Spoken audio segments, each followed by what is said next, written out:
নবী সাল্লাল্লাহু আলাইহি ওয়াসাল্লাম কাফেরদের প্রতি কি করছিলেন? ন্যূনতম দয়া হইল দেখিয়েছিলেন। নবী যদি আলী অর্ডার দিত, বলতো যে চালাও, তাহলে ফেরেশতা তার কানে আঙ্গুলের পুরো পৃথিবীকে যে কানে আঙ্গুলে ঢুকাইয়া একটা ইডাল মারে পুরো পৃথিবী উড়ায় পালাই দিতে পারবো, এমনও আল্লাহ তাআলা ফেরেশতাদেরকে সেই শক্তি দিয়ে রেখেছেন। আম্মা বা'দু ফাআউযু বিল্লাহি মিনাশ শাইতানির রাজীম। বিসমিল্লাহির রহমানির রহিম। ওয়ামা আরসালনাকা ইল্লা রাহমাতাল লিল আলামিন। وقال رسول الله صلى الله عليه وسلم: من أحب سنتي فقد أحبني ومن أحبني كان معي في الجنة أو كما قال عليه الصلاة والسلام. آمنت بالله صدق الله مولانا العظيم وصدق رسوله النبي الكريم ونحن على ذلك من الشاهدين والشاكرين والحمد لله رب العالمين. অধ্যকার আগত মুসল্লিয়ানে কেরাম, আলেম উলামা, তলাবায়ে ইজম, আমার যুবক ভাইয়েরা, সর্বপ্রথম সেই মহান প্রভুর দরবারে মন খুলে শুকরিয়া আদায় করি, যিনি আমাদেরকে সুস্থ শরীরে জুমার মসজিদে এসে জুমার 2 রাকাত ফরজ নামাজ আদায় করার জন্য এসে বসার তৌফিক দিয়েছেন। সেই মহান প্রভুর দরবারে মন খুলে শুকরিয়া আদায় করি। সবাই বলি আলহামদুলিল্লাহ। আমি আপনি শুধুমাত্র নিজে ইচ্ছা করলেই মসজিদে আসতে পারতাম না, যদি আল্লাহ না চাইতেন। আল্লাহ চাইছেন, আল্লাহ অনেকেই চান নাই বলে অনেকে আসতে পারে নাই, অনেকে এমনকি নামাজেই আসবে না, এই তৌফিকটা অনেকের হবে না। কিন্তু আপনি আমাকে আল্লাহ কি করেছেন? প্রাথমিক অবস্থায় একবারে প্রারম্ভিক সময়ে আপনি আমাকে মসজিদে নিয়ে এসেছেন। এ কারণে আবারও বলি আলহামদুলিল্লাহ। আল্লাহ বলেন, وَإِذْ تَأَذَّنَ رَبُّكُمْ لَئِن شَكَرْتُمْ لَأَزِيدَنَّكُمْ وَلَئِن كَفَرْتُمْ إِنَّ عَذَابِي لَشَدِيدٌ। আল্লাহ বলেন, স্মরণ করো যখন তোমাদের প্রভু ঘোষণা দিয়েছেন, লাইন শাকারতুম, যদি তোমরা কৃতজ্ঞতা জ্ঞাপন করো, লাযীদান্নাকুম, অবশ্যই অবশ্যই আমি তোমাদের নিয়ামত সমূহকে বাড়িয়ে দেব। বলেন সুবহানাল্লাহ। ওয়ালাইন কাফারতুম ইন্না আযাবি লাশাদীদ, আর যদি অকৃতজ্ঞতা করো, কৃতজ্ঞতা করো, না শুকরি করো, ইন্না আযাবি লাশাদীদ, আমার আযাব, আমার পাকড়াও বড় কঠিন। বলেন নাউযুবিল্লাহ। মানে আপনি আমি পাকড়াওর শিকার হব যদি নিয়ামতের শুকরিয়া আদায় না করি। তাহলে আপনি আমাকে আল্লাহ সুস্থ রাখছেন, মসজিদে আসার মতো তৌফিক দিয়েছেন, এটা একটা নিয়ামত। এই কারণে আমরা কি করব? শুকরিয়া জ্ঞাপন করতে থাকব। আজকে যে দিবস, আজকে হইল রবিউল আউয়াল মাসের 9 তারিখ। তো এই মাসেরই 8 মতান্তরে 9 মতান্তরে 12 তারিখে আমাদের নবী সাইয়্যিদুল মুরসালিন খাতামুন নবিয়্যিন হযরত মুহাম্মদ সাল্লাল্লাহু আলাইহি ওয়াসাল্লাম এই পৃথিবীতে আগমন করেন। বলেন সুবহানাল্লাহ। তো নবী সাল্লাল্লাহু আলাইহি ইসলামের আগমন যে মাসে, এই মাসটার অবশ্যই ফজিলত আছে, কারণ নবীর মাধ্যমে আমরা পেয়েছি রহমত। বলেন না আলহামদুলিল্লাহ। নবী আসার আগে নবীর যে এলাকাতে আসছিলেন, ওই এলাকার মানুষ জীবিত মেয়েকে পুঁতে ফেলত। বলেন না নাউজুবিল্লাহ। হালকা একটা কাজে লইয়া খুন মার্ডার করতেই থাকত। বলেন নাউজুবিল্লাহ। বংশীয় যুদ্ধ তাদের লেগেই থাকত। বংশের যে কাজ, এটা এদের একবার স্বাভাবিক প্রচলন ছিল।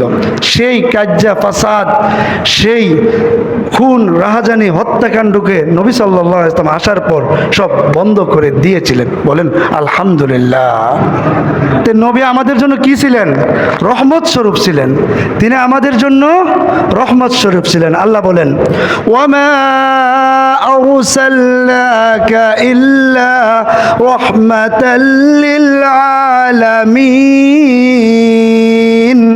আমি আপনাকে প্রেরণ করেছি হে নবী ইল্লা রাহমাতাল লিল আলামিন, সারা পৃথিবীবাসীর জন্য রহমত স্বরূপ। বলেন সুবহানাল্লাহ। সবার জন্য। আল্লাহ আরেক আয়াতে বলেন, ওয়ামা আরসালনাকা ইল্লা কাফাতাল লিন্নাসি বাশীরাও ওয়া নাযীরা। হে নবী, আপনাকে প্রেরণ করেছি কাফাতাল লিন্নাস, মানে সমগ্র জাতির জন্যে। কেউ যে আছে না যে কয়েক এলাকার মানুষ, কিছু এলাকার মানুষ, শুধু মুসলমানদের জন্য, এমন না।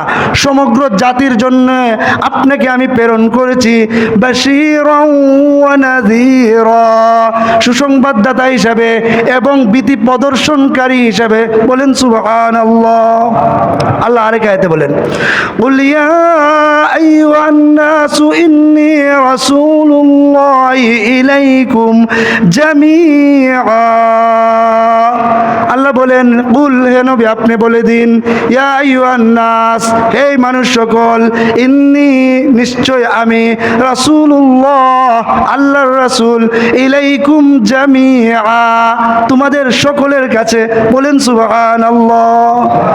কৃষ্ণাঙ্গ হোক, শ্বেতাঙ্গ হোক, আরবি হোক, আজমি হোক, অর্থাৎ অনারবি হোক, যে দেশেরই হোক না কেন, যেই বর্ণেরই হোক না কেন, ধনী হোক গরিব হোক, যে কোনো রঙের হোক, সে যদি মানুষ দাবি করে, ওই মানুষদের জন্য এবং জিনদের জন্য আল্লাহর নবীকে আল্লাহ তাআলা বলতেছেন, আমি তোমাকে ভীতি প্রদর্শনকারী এবং সুসংবাদ দানকারী হিসেবে প্রেরণ করেছি। বলেন সুবহানাল্লাহ। সবার জন্য। এখানে কোনো ধরনের পার্থক্য করা হয় নাই যে আরব দেশ, কিছু দেশ আছে না সুদানের মতন কিছু দেশ যে কালো, আবার কিছু দেশ আছে মরক্কো সাদা, সাদার জন্য পাঠাইছে, কালোর জন্য পাঠায় নাই। আল্লাহর কাছে এগুলোর কোনো ভ্যালু নাই। বলেন আল্লাহর কাছে কি নাই? কৃষ্ণাঙ্গ শ্বেতাঙ্গের কোনো ভ্যালু নাই, এগুলো ভ্যালুলেস, এগুলোর কোনো মূল্য আল্লাহর কাছে নাই। ইন্নাল্লাহা লা ইয়ানজুরু ইলা সুয়ারিকুম ওয়া আমওয়ালিকুম ওয়ালাকিন ইয়ানজুরু ইলা কুলুবিকুম ওয়া আমালিকুম। আল্লাহ তোমাদের চেহারা সুরত দেখবেন না, তোমাদের মাল দেখতো না। আল্লাহ দেখবেন কি? ইলা কুলুবিকুম ওয়া আমালিকুম, তোমাদের অন্তর এবং তোমাদের আমলটাকে আল্লাহ তাআলা দেখবেন। বলেন সুবহানাল্লাহ। আমরা যদি অনেকের চেহারা সুন্দর হইলে আমরা যদি কই যে না আমার যে চেহারা সুন্দর, আল্লাহ আমারে বেশি মায়া করছে, এর লেগে তো চেহারা সুন্দর দিছে, না না না, এগুলোর দিকে আল্লাহর কোনো তাকানোর সময়ই নাই। একটা মাছির, একটা মশার ডানার নেয়ও, মানে ডানার যতটুকু মানে মূল্য আল্লাহর কাছে, এর থেকে আরো নিকৃষ্ট এই দুনিয়ার মূল্য। দুনিয়ার কোনো মূল্য আল্লাহর কাছে নাই। যদি থাকতো তাহলে কোনো কাফেরের বাচ্চাকে আল্লাহ এক ডুব পানি পান করাইতেন না। কথা বলছেন নি? তা আল্লাহর কাছে আসলে এই দুনিয়ার তেমন কোনো মূল্য নাই। আল্লাহর কাছে শুধু অন্তরটা, তাকওয়াওয়ালা অন্তর আল্লাহর কাছে কি সবচেয়ে ভ্যালুওয়ালা। তো যাই হোক, আমাদের নবী আমাদের জন্য রহমত স্বরূপ, তিনি রহমত নিয়ে এসেছেন। তো কাফেররা বলতো যে আর মনে হয় নবী আসবে না, এই কারণে আল্লাহ তাআলা নবীকে প্রেরণ করার মাধ্যমে এই কাফেরদের অভিযোগের খণ্ডনও করে দিয়েছেন। তো এই নবীকে আমরা কি করতে হবে? ভালোবাসতে হবে। তো তো ভালোবাসার নিদর্শন স্বরূপ আমরা আল্লাহর নবীর যে আদর্শ আছে, আল্লাহর নবীর যে সুন্নতগুলি আছে, এগুলো আমরা কি করব? নিজেদের জীবনে বাস্তবায়ন করব। দেখবেন যে এই মাসটা আসলে অনেক জায়গাতে সিরাতুন নবী সাল্লাল্লাহু আলাইহি ইসলামের মাহফিল হয়, আবার অনেক জায়গায় দেবে যে মিলাদুন নবী নামে মাহফিল হয়।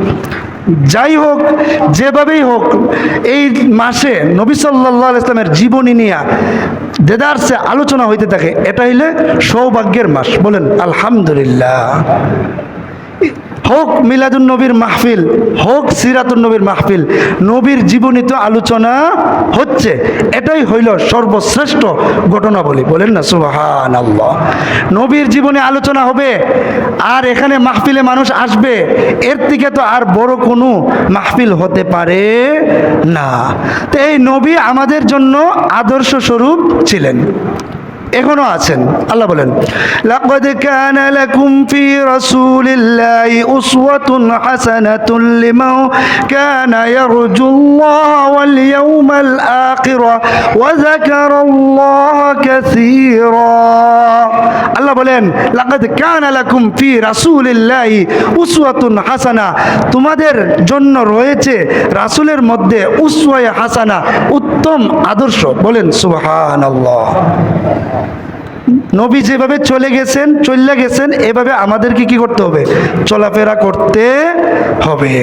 এই নবীর মধ্যে আমাদের পূর্ণাঙ্গ আদর্শ রয়েছে। যদি আপনি পিতা হন তাহলে আপনি দেখবেন ফাতেমা রাদিয়াল্লাহু তাআলা আনহা এর পিতা হিসেবে নবী সাল্লাল্লাহু আলাইহি সাল্লাম কিভাবে আচরণ করতেন, ওনার মেয়েদের সাথে, ছেলেদের সাথে উনি কিভাবে আচরণ করতেন, এদিকে আপনি লক্ষ্য করবেন। যদি আপনি স্বামী হন তাহলে আপনি দেখবেন যে আয়েশা রাদিয়াল্লাহু তাআলা আনহা, খাদিজা রাদিয়াল্লাহু তাআলা আনহা, উম্মে হাবিবা রাদিয়াল্লাহু তাআলা আনহা, হাফসা রাদিয়াল্লাহু তাআলা আনহা, তাদের সাথে নবী সাল্লাল্লাহু আলাইহি ইসলাম স্ত্রী হিসেবে, স্বামী হিসেবে স্ত্রীদের সাথে কেমন আচরণ করতেন, এই দিকে লক্ষ্য করবেন। যদি আপনি প্রশাসক হন, ক্ষমতাসীন হন, বাদশাহ হন, তাহলে আপনি দেখবেন হযরত মুহাম্মদ সাল্লাল্লাহু আলাইহি সাল্লাম মদিনাকে কিভাবে বাদশাহী করেছেন, কিভাবে পরিচালনা করেছেন।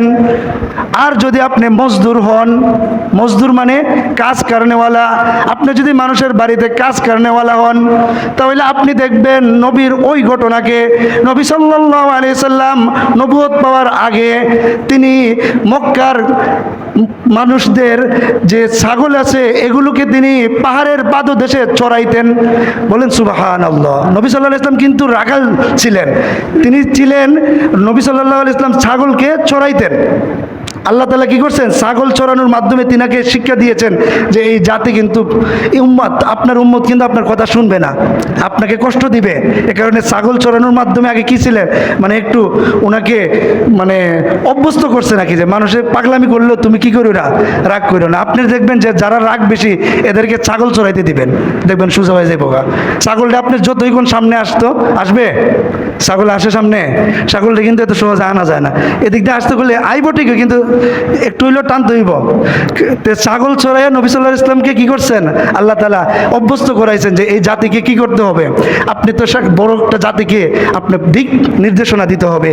সুতরাং নবী সাল্লাল্লাহু আলাইহি ইসলাম ছাগল চড়াইয়াও, মজদুরের কাজ করেও দেখাই দিয়েছেন কিভাবে মজদুরি করতে হয়। আপনি যদি ব্যবসায়ী হন তাহলে আপনি দেখবেন হযরত খাদিজা রাদিয়াল্লাহু তাআলা আনহা এর ব্যবসায়িক মাল নিয়ে শাম দেশে নবী সাল্লাল্লাহু আলাইহি সাল্লাম কিভাবে ব্যবসা করেছেন।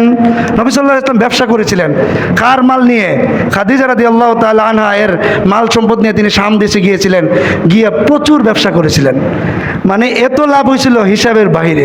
এরপরেই তো নবী সাল্লাল্লাহু আলাইহি সাল্লামকে হযরত খাদিজা রাদিয়াল্লাহু তাআলা আনহা প্রস্তাব দেওয়ার মাধ্যমে বিবাহ বন্ধনে আবদ্ধ হয়েছিলেন। তাইলে নবী সাল্লাল্লাহু আলাইহি সাল্লামের মধ্যে আপনি আপনার জীবনের পূর্ণাঙ্গ সব ধরনের আদর্শ পাবেন। বলেন সুবহানাল্লাহ। তাহলে এই নবীকে আমরা কি করব? আদর্শ হিসাবে নেব। উনি আমাদের জন্য কি করে গেছেন? আমাদের জন্য অনেক কাজ করে গেছেন, যেগুলো আমরা কোশ্চেন কালকেও ভুলার না, এবং এগুলি আমাদেরকে মনে রাখা উচিত। عن عبد الله بن عمرو بن العاص رضي الله تعالى عنه قال تلا رسول الله صلى الله عليه وسلم في قول إبراهيم رب إنهن أضللن كثيرا من الناس فمن تبعني فإنه مني ومن عصاني فإنك غفور رحيم আব্দুল্লাহ ইবনে আমর ইবনে আল আস রাদিয়াল্লাহু আনহু থেকে বর্ণিত, তিনি বলেন রাসূল সাল্লাল্লাহু আলাইহি ওয়াসাল্লাম একদিন তেলাওয়াত করতেছিলেন ইব্রাহিম আলাইহিস সালামের এই কথা, রব্বি ইন্নাহুন্না আদলালনা কাসীরাম মিনান নাস, হে আল্লাহ এরা তো আমার যে জাতি এরা অনেক মানুষকে বিভ্রান্ত করে দিচ্ছে, অনেককে কাফের বানিয়ে দিচ্ছে। ফামান তাবিআনি ফাইন্নাহু মিন্নি, যে ব্যক্তি আমার সাথে থাকবে আমাকে অনুসরণ করবে, ফাইন্নাহু মিন্নি, সে আমার অন্তর্ভুক্ত, ওমান আসানি, আর যে আমার অবাধ্যতা করবে, ফাইন্নাকা গাফুরুর রহিম, আল্লাহ আপনি তো দয়ালু ক্ষমাশীল। وتلا في قول عيسى عليه السلام إن تعذبهم فإنهم عبادك وإن تغفر لهم فإنك أنت العزيز الحكيم, এবং ঈসা আলাইহিস সালামের কথাও নবী সাল্লাল্লাহু আলাইহি ওয়াসাল্লাম তেলাওয়াত করলেন, ইন তুআযিবহুম ফাইন্নাহুম ইবাদুক, হে আল্লাহ আপনি যদি তাদেরকে শাস্তি দেন তাহলে তাদের তো আপনার বান্দা, ওয়া ইন তাগফির লাহুম, আর যদি আপনি তাদেরকে ক্ষমা করে দেন, ফাইন্নাকা আনতাল আজিজুল হাকিম, তাহলে তো আপনি হিকমতওয়ালা দয়াদ্র আল্লাহ। অর্থাৎ ঈসা আলাইহিস সালাম ওনার উম্মতের জন্য, ঈসা আলাইহিস সালাম রে আল্লাহ তাআলা জিজ্ঞাসা করবেন, হে ঈসা তুমি কি তোমার উম্মতদেরকে বইলে আইছো যে তুমি আল্লাহর ছেলে? তখন ঈসা আলাইহিস সালাম উঠে কইব, না না আল্লাহ আমি তো এটা বলি নাই যে আমি আপনার ফুত। এরপরও এরা ঈসা আলাইহিস সালামকে কি মনে করে? আল্লাহর ছেলে মনে করে। তখন ঈসা আলাইহিস সালাম ওনার উম্মতের লাগি দয়া লাগে উনি দোয়া করছিলেন, ইনতু আযিবহুম ফাইন্নাহুম ইবাদুক, আল্লাহ এরা তো আমারে পুত মনে করে, এটা কয়ে সেটা তো এরা শিরিক করে, এরা যদি আপনি শাস্তি দেন তাহলে তা আপনি দেওয়ার অধিকার রাখেন, ফাইন্নাহুম ইবাদুক, এটা তো আপনার বান্দা, ওয়া ইন তাগফির লাহুম, আর যদি আল্লাহ আপনি ক্ষমা করে দেন, ফাইন্নাকা আনতাল আজিজুল হাকিম, তাইলে আপনি তো অধিক বেশি ক্ষমাশীল এবং হিকমতওয়ালা। এটা হচ্ছে ঈসা আলাইহিস সালাম ওনার উম্মতের প্রতি একটু দয়া দেখাইছে আর কি, যে এর শাস্তি দিলে তো আপনি দিতেই পারেন, না দিলে মাফ করে দিলে তো আপনারই বান্দা, মাফ করে দিলে দিতে পারেন। এমনভাবে ইব্রাহিম আলাইহিস সালাম তিনিও এই দোয়া করলেন, রব্বি ইন্নাহুন্না আদলালনা কাসীরাম মিনান নাস, হে আল্লাহ আমার যে এই যে মানুষগুলি আছে উম্মত, তারা একে অপরকে বিভ্রান্ত করছে, আপনি যদি চান তাদেরকে মাফ করতে পারেন, আর চাইলে ক্ষমাও করে দিতে পারেন। মানে আল্লাহ ইব্রাহিম আলাইহিস সালাম ওনার উম্মতদের প্রতি কি হয়েছে? দয়াদ্র হয়েছেন। এটা পড়ার পরে নবী সাল্লাল্লাহু আলাইহি ওয়াসাল্লাম ফারাফা আয়াদাই, রাসূল সাল্লাল্লাহু আলাইহি ওয়াসাল্লাম দুই হাত উপরে উঠাইলেন, ফাবাকা, আর কাঁদতে লাগলেন, ফাকালা আল্লাহুম্মা উম্মতি উম্মতি, এবং রাসূল সাল্লাল্লাহু আলাইহি ওয়াসাল্লাম বলতে থাকলেন, হে আল্লাহ আমার উম্মত আমার উম্মত, কইয়া কাঁদতে থাকলেন। বলেন না সুবহানাল্লাহ। নবী আমাদের প্রতি কতটুকু দয়াশীল ছিলেন। এই দুই নবীর এবারত দ্বারা তিনি রেফারেন্স দিলেন, দিয়ে কইলেন এরাও তো এরার উম্মতের জন্য দোয়া করছিল, হে আল্লাহ আমার উম্মতের কি হইব, কইয়া নবী সাল্লাল্লাহু আলাইহি ওয়াসাল্লাম হাত উপরের দিকে তুললে আলিয়া কাঁদতেছিলেন। বলেন না সুবহানাল্লাহ। তখন আল্লাহ তাআলা তো দেখতেছেন বিষয়টা, আল্লাহ তাআলা তখন জিবরাইলকে ডাকলেন, ইয়া জিবরাইল ইযহাব ইলা মুহাম্মদ, হে জিবরাইল তুমি মুহাম্মদ সাল্লাল্লাহু আলাইহি ওয়াসাল্লামের কাছে যাও, ওয়াসআল, এবং তাকে প্রশ্ন করো, লিমাযা ইয়াবকি, সে কেন কাঁদে। তখন জিবরাইল আলাইহিস সালাম ওনার কাছে গেলেন, নবীর কাছে এসে বললেন, হুজুর আপনি কাঁদতেছেন কেন? তখন হযরত রাসূল সাল্লাল্লাহু আলাইহি ওয়াসাল্লাম, এটা তো আল্লাহ তাআলা জানেন, কেন কাঁদতেন আল্লাহ জানেন না? জানেন। তারপরও আল্লাহর যে একটা সিস্টেম আছে, রাসূল ওই যে প্রেরক, বার্তা প্রেরক কে? জিবরাইল আলাইহিস সালাম, ওনার মাধ্যমে আল্লাহ আবার ওনার মাধ্যমে জানতে চাইলেন।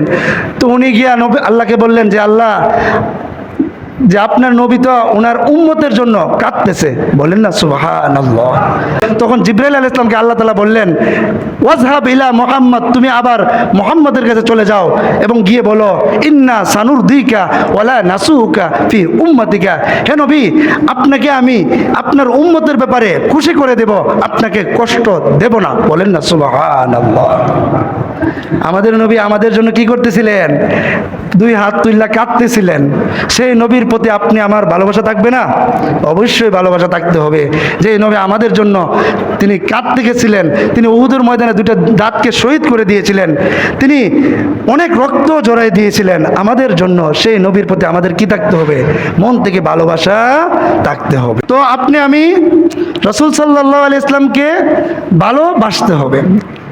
আরেক হাদিসে আছে, আল্লাহ নবী সাল্লাল্লাহু আলাইহি ইসলাম বলেন, ইন্নামা মাসালি ওয়া মাসালুকুম কামাসালি রাজুলিন আওকাদা নারান ফাজআলাল জানাদিবু ওয়া ফারাশু ইয়াকানা ফিহিন্না ওয়া হুয়া ইয়াযুব্বুহুন্না। আল্লাহ নবী সাল্লাল্লাহু আলাইহি ইসলাম তিনি এক হাদিসে বলেন, মাসালি কামাসালিকুম, আমার দৃষ্টান্ত এবং তোমাদের দৃষ্টান্ত হইল ওই ব্যক্তির নেই যে ব্যক্তি যেন একটা আগুনের একটা কুফি ধরাইল, একটা ল্যাম্পটন ধরাইল, ফাজআলাল জানাদিবু ওয়াল ফারাশু ইয়াকানা ফিহা, আর জানাদেব মানে বিভিন্ন ফড়িং, বিভিন্ন পাখি, এগুলো ওই আগুনের মধ্যে পড়ে যাচ্ছে, ওয়া হুয়া ইয়াযুব্বুহুন্না আনহা, আর ওই ব্যক্তিটা আগুন থেকে তাদেরকে বাঁচানোর জন্য চেষ্টা করতেছে। ওয়া আনা আখিযুম বিহুজাজিকুম আনিন নার, তখন নবী সাল্লাল্লাহু আলাইহি ওয়াসাল্লাম ওই ব্যক্তির উদাহরণ দিয়ে বললেন, ওই ব্যক্তি যেমন আগুন জ্বালানোর পর বিভিন্ন ফড়িং আগুনে পড়তেছে, তাদেরকে বাঁচানোর জন্য এই হাত দিয়া সরাইতে চায়, আমিও তোমাদের কোমরের মধ্যে ওয়া আনা আখিযুম বিহুজাজিকুম আনিন নার, জাহান্নাম থেকে বাঁচানোর জন্য আমিও তোমাদেরকে কোমরের মধ্যে ধরে টানতেছি। বলেন না সুবহানাল্লাহ। তো নবী আমাদেরকে টানতেছেন বাঁচানোর জন্য ওই ব্যক্তির নেই। ওই ব্যক্তি যেমন ওই ফড়িংগুলোকে আগুনে যাতে না পড়ে বাঁচানোর জন্য চেষ্টা করে, আল্লাহর নবী সাল্লাল্লাহু আলাইহি ওয়াসাল্লাম তিনিও আমাদেরকে বাঁচানোর জন্য চেষ্টা করতেছেন। আরেক হাদিসে আছে, আল্লাহর নবী সাল্লাল্লাহু আলাইহি ওয়াসাল্লাম বলেন, ইন্নামা আনা লাকুম মিসলুল ওয়ালিদ, নিশ্চয় আমি তোমাদের জন্য পিতার ন্যায়। বলেন না সুবহানাল্লাহ। কোনো পিতাই চায় না ছেলে মেয়েদের খারাপই চায় না। হ্যাঁ, যদি চায় সে আসলে পিতার উপযুক্তই না, সে কুলাঙ্গার। মনে বলবেন যে পিতাকে আবার কুলাঙ্গার বললেন কেন? যদি এমন কোনো বাবা চায় যে তার ছেলেকে ধ্বংস হয়ে যাক, তাহলে সে বাবার উপযুক্ত না। এর লেগে আল্লাহ নবী সাল্লাল্লাহু আলাইহি ওয়াসাল্লাম বলেন, ইন্নামা আনা লাকুম মিসলুল ওয়ালিদ, আরে আমি তোমাদের কাছে তোমাদের পিতার ন্যায়। আর পিতারা ছেলে মেয়েদের জন্য সবসময় কি হয়? শুভাকাঙ্ক্ষীই হয়, ভালোই চায়। যদি কোনো বাবা ভালো না চায় তাহলে সে বাবা না, তার হিসাব ভিন্ন। তার হিসাব কি হবে? ভিন্ন হবে। আছে এমন অনেক বাবা থাকতে পারে যে তারা কোনো ছেলের ধ্বংস চায়, তো তারা আসলে পিতার উপযুক্ত না। তো তাদেরকেও কাল কিয়ামতের মাঠে আল্লাহ কি করবেন? পাকড়াও করবেন। আলী বাবা হয়েছেন, নাম দিলাইছেন বাবা, এ কারণে যে আপনি সব ক্ষেত্রে পার পেয়ে যাবেন এটার মতো হবে না, পার পাইবেন না। আপনি যদি জুলুম করেন, জুলুমের বিচার কিন্তু হবে। যে কোনো ক্যাটাগরিতে, যে কোনো পন্থায় জুলুম হারাম। বলেন সবাই, যে কোনো পন্থায় জুলুম হারাম। আপনি আপনার স্ত্রীকে স্বামী হিসেবে জুলুম করতে পারবেন না, আপনি বাবা হিসেবে ছেলেকে জুলুম করতে পারবেন না, আপনি ছেলে হিসেবে বাবাকে জুলুম করতে পারবেন না। কোনোভাবেই, কোনো ক্যাটাগরিতেই, কোনো সিস্টেমেই জুলুম জায়েজ নাই, এটা মনে রাখতে হবে। অনেকে বাবা হিসেবে মনে করে যে জুলুম জায়েজ। আমি বাবা, আমি তো বদুয়া দিলে শেষ। বাবা রে বাবা, তাই যেমন আল্লাহরে কিনে লাইছে আরে, তাই নয় পৃথিবীতে আল্লাহর বান্দা আর কেউ নাই, এমন হইতে পারবো না। আপনি জুলুম করবেন, আবার বদুয়া দিবেন, আবার লাগিয়ে যাবেন গা, এটা হবে না। আল্লাহ, আল্লাহ হইল ইনসাফগার। বলেন আল্লাহ কি? ইনসাফগার। আলাইসাল্লাহু বিআহকামিল হাকিমিন, আল্লাহ তাআলা কি সারা পৃথিবীর মধ্যে সবচাইতে উত্তম বিচারক নয়? অবশ্যই আল্লাহই সবচাইতে পৃথিবীর উত্তম বিচারক। সুতরাং আল্লাহ নবী সাল্লাল্লাহু আলাইহি ওয়াসাল্লাম যেটা বলতেছেন যে ইন্নামা আনা লাকুম মিসলুল ওয়ালিদ, আমি তোমাদের কাছে তোমাদের সবচাইতে শুভাকাঙ্ক্ষী পিতার ন্যায়। বলেন সুবহানাল্লাহ। আল্লাহ নবী সাল্লাল্লাহু আলাইহি ওয়াসাল্লাম আমাদের প্রতি, উম্মতের প্রতি কেমন দয়াওয়ালা ছিলেন। আল্লাহ নবী সাল্লাল্লাহু আলাইহি ওয়াসাল্লামকে তায়েফে যখন তিনি গিয়েছিলেন দাওয়াত দেওয়ার জন্য, তখন ওনার বিরুদ্ধে তায়েফের অধিবাসীরা বাচ্চাদেরকে পাগল কইয়া লেলাই দিয়েছিল। বাচ্চা যুবক শ্রেণীকে লেলিয়ে দিয়েছিল, তারা পাথর দ্বারা নবীকে রক্তাক্ত করে দিয়েছিল। বলেন নাউজুবিল্লাহ। নবী রক্তাক্ত হয়েছিলেন, মারাত্মক কষ্ট পেয়েছিলেন।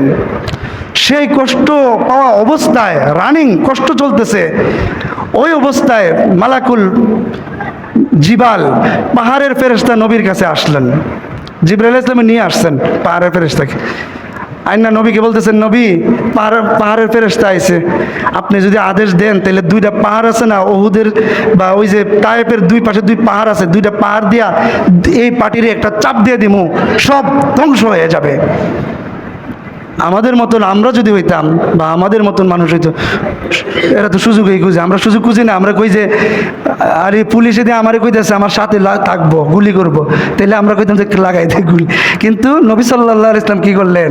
নবী সাল্লাল্লাহু আলাইহি ইসলাম এই পাহাড়ের ফেরেশতাকে বললেন, পাহাড়ের ফেরেশতায় বলতেছে, ইন তা'মুরুনি আন উতবিকা আলাইহিমুল আখশাবাইন, হে নবী যদি আপনি আদেশ দেন তাহলে দুইটা, এই আখশাবাইন মানে দুইটা পাহাড়কে, তাদেরকে দুই পাহাড়ের মধ্যে পিষে ফেলবো আপনি যদি বলেন। নবী সাল্লাল্লাহু আলাইহি ইসলাম বললেন, লা বাল আরজু আইয়ুখরিজাল্লাহু মিন আসলাবিহিম মান ইয়াবুদুল্লাহ ওয়া লা ইউশরিকু বিহি শাইআ।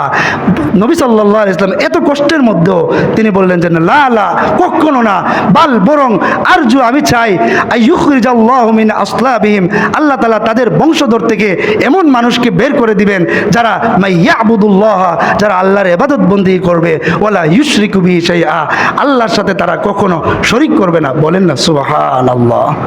রানিং জাতি আল্লাহর নবী সাল্লাল্লাহু আলাইহি ওয়াসাল্লামের সাথে খারাপ আচরণ করতেছে, হইতে পারে অতি অচিরে তাদের থেকে তাদের সন্তানরাই মুসলমান হয়ে তারা আল্লাহর ইবাদত বন্দেগীতে লিপ্ত হবে।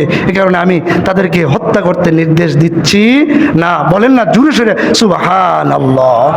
কেমন দয়াদ্র ছিলেন তিনি, কাফেরদের প্রতিও তিনি দয়া করেছিলেন, অর্থাৎ আক্রমণে যান নাই। তো এটাই নবীর আদর্শ। আর আমরার সুযোগ পাইলে আর কোনো সার নাই। নবী সাল্লাল্লাহু আলাইহি ওয়াসাল্লাম কাফেরদের প্রতি কি করছিলেন? ন্যূনতম দয়া হইল দেখিয়েছিলেন। নবী যদি আলী অর্ডার দিত, বলতো যে চালাও, তাহলে ফেরেশতা তার কানে আঙ্গুলের পুরো পৃথিবীকে যে কানে আঙ্গুলের ঢুকাইয়া একটা ইডাল মারে পুরো পৃথিবী উড়ায় পালাই দিতে পারবো, এমনও আল্লাহ তাআলা ফেরেশতাদেরকে সেই শক্তি দিয়ে রেখেছেন। তো যাই হোক, আমরা নবীকে আদর্শ হিসাবে মানব। আরও আলোচনা হবে ইনশাআল্লাহ। হুজুরে বলছেন যে নবীকে ভালোবাসাটা এটা প্রমাণ কিভাবে, এটার জন্য তো সময় কম, কয়েকটা কথা বলেই শেষ করে দিব যে নবীকে ভালোবাসার প্রমাণটা কি। এক নম্বর, নবীর সুন্নতকে আমরা জীবনে বাস্তবায়ন করব। নামাজের যে সুন্নত, মিসওয়াক করার সুন্নত, ডান পায়ে মসজিদে প্রবেশ করার সুন্নত, পরে বাম পায়ে বের হওয়া, এমনভাবে ঘুমানোর আগে দোয়া, ঘুমানোর উঠার পরে দোয়া, আল্লাহুম্মা বিসমিকা আমুতু আহইয়া, এরপরে ঘুমানোর আগের যে দোয়া, এভাবে প্রত্যেকটার ক্ষেত্রে আপনি দোয়া করবেন।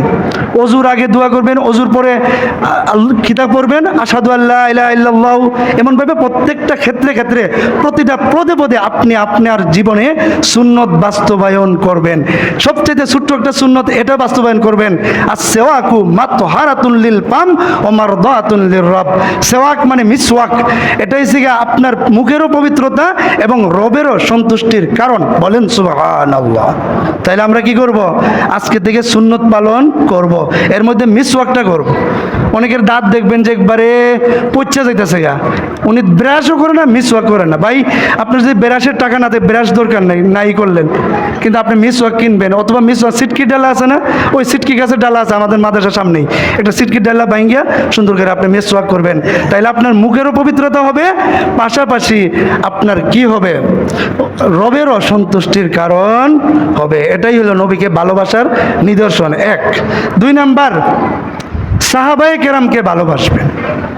আল্লাহ আল্লাহ ফি আসহাবি লা তাত্তাখিযুহুম গারাদাম মিন বাদি। আল্লাহ আল্লাহ মানে এই মানুষ সকল, তোমরা আল্লাহকে ভয় করো, ভয় করো। সাহাবায়ে কেরামের সমালোচনা আমরা করব না। সাহাবায়ে কেরামের ব্যাপারে আল্লাহ নিজে আয়াতে 11 নম্বর পারার 2 নম্বর পৃষ্ঠাতে বলে দিয়েছেন, রাদিয়াল্লাহু আনহুম ওয়া রাদু আন। আল্লাহ এদের প্রতি খুশি, এরাও আল্লাহর প্রতি খুশি। বলেন সুবহানাল্লাহ। সাহাবায়ে কেরামের কোনো কথা থাকলে এরাটা এরা গেছে গা, তিলকা উম্মাতুন কাদ খালাত, ওই জাতি চলে গিয়েছে, তাদেরকে নিয়ে সমালোচনা আমরা কখনো করব না। ঠিক আছে, তাইলে 2 নম্বর আমল, 2 নম্বর সেই চিহ্ন পাইলেন যেটা নবীকে ভালোবাসার চিহ্ন। 3 নম্বর, আমরা বেশি বেশি নবীর প্রতি দুরূদ শরীফ পাঠ করব। সবাই বলেন সাল্লাল্লাহু আলাইহি ওয়াসাল্লাম। যখনই আপনি আজাইরা বসে থাকবেন, আমরা দেখবেন যে আজাইরা বসলেই গীবত গাইতে থাকে। গীবত টিবত না গাইয়া, অন্যের আঙ্গুল না দিয়া, হালি বইয়া বইয়া কি করবেন? দুরূদ শরীফ পড়বেন। বলেন সবাই সাল্লাল্লাহু আলাইহি ওয়াসাল্লাম। এটা একবার সবচেয়ে ছোট দুরূদ। এই দুরূদ যদি আপনি বেশি বেশি পড়েন, আপনার চেহারা উজ্জ্বল হয়ে যাবে। বলেন সুবহানাল্লাহ। আমরা চেহারা উজ্জ্বল হওয়ার জন্য ফেয়ার অ্যান্ড লাভলি আর কত কিছু যে লাগায় সবাই। আপনি সবসময় দুরূদ পাঠ করবেন, সবসময় আপনার চেহারা সুন্দর হয়ে যাবে। বেশি বেশি কি করব? আমরা দুরূদ পাঠ করব। 4 নাম্বার, নবী সাল্লাল্লাহু আলাইহি ইসলামের পরিবারকে ভালোবাসব। বলেন কি করব? নবীর পরিবার পরিজনকে ভালোবাসব। সেটা কি? 1 নাম্বার, নবী পরিবারদেরকে, তাদেরকে আমাদের মন থেকে ভালোবাসব। একটা উদাহরণ দিলে বুঝবেন। একদিন নবী সাল্লাল্লাহু আলাইহি ওয়াসাল্লাম হাসান, আলী রাদিয়াল্লাহু আনহুর ছেলে যে হাসান রাদিয়াল্লাহু আনহু, ওনাকে কুলে নিছেন, নিয়ে উনি বলতেছেন আল্লাহুম্মা ইন্নী উহিব্বুহু ফাআহিব্বাহু ওয়া আহবিব মা ইউহিব্বুহু। আল্লাহ নবী সাল্লাল্লাহু আলাইহি ওয়াসাল্লাম ওই বাচ্চাকে, ওনার নাতিকে কুলে নিয়ে বলতেছেন, আল্লাহ আমি হাসানকে ভালোবাসি, আপনি নিজেও তাকে ভালোবাসেন, এবং হাসানকে যারা ভালোবাসবে তাদেরকেও আপনি আল্লাহ ভালোবাসেন। বলেন সুবহানাল্লাহ। তাইলে আমরা নবীর আদর্শ বাস্তবায়ন করার ক্ষেত্রে নবীকে আমরা কি করব? নবীর পরিবার পরিজনকেও ভালোবাসবো। এটা পারবো তো ইনশাআল্লাহ? নাকি নবীর পরিবারের প্রতি কারো বিদ্বেষ আছে? কোনো বিদ্বেষ থাকতে পারবো না। নবীকে জীবনের চাইতেও ভালোবাসতে হবে। আমাদের পরম বন্ধু কে? সবাই বলেন। প্রথমত পরম বন্ধু কে? বলেন আল্লাহ। আল্লাহ প্রথমে কে? এরপরে সিরিয়াল কার? নবীর, এরপরে অন্যরা। দেখবেন প্রতিটা আয়াতেই দেখবেন যে প্রথমেই আল্লাহ বলবে যে ইয়াবুদুল্লাহ ওয়ালা ইউশরিকু বিহি শাইআ। অনেক আয়াতে আছে না যে তোমরা কি করো? আল্লাহকে ভালোবাসো, আল্লাহ নবীকে ভালোবাসো, এরপরে তোমরা মা বাবাকে ভালোবাসো। তাহলে মা বাবার সিরিয়াল 3 নম্বরে আসে। প্রথমে আল্লাহকে ভালোবাসবো এবং নবীকে ভালোবাসবো, এরপরে মা বাবাকে ভালোবাসবো, আত্মীয় স্বজনকে, নিজের ছেলে মেয়েদেরকে, স্ত্রীদেরকে আমরা ভালোবাসবো। এভাবে সিরিয়াল অনুযায়ী আসতে হবে। মা বাবা যদি আল্লাহর বিরুদ্ধে কোনো কথা বলে, ওই মা বাবার কথা মানা যাইব না। স্ত্রী যদি বলে, মানা যাইব না। ছেলে বলে, মানা যাইব না। নিজের অন্তরে বললে, নিজের অন্তরের কথাও মানা যাবে না। আল্লাহকে প্রাধান্য দিতে হইব। কথাটা বুঝছেননি? আল্লাহ তাআলা আমাদের সবাইকে যে কথাগুলি বললাম এবং যে নবীর যে আদর্শগুলি বললাম, আদর্শগুলো আমাদের জীবনে বাস্তবায়ন করার তৌফিক দান করুন। ওয়া আখিরু দাওয়ানা আলহামদুলিল্লাহ।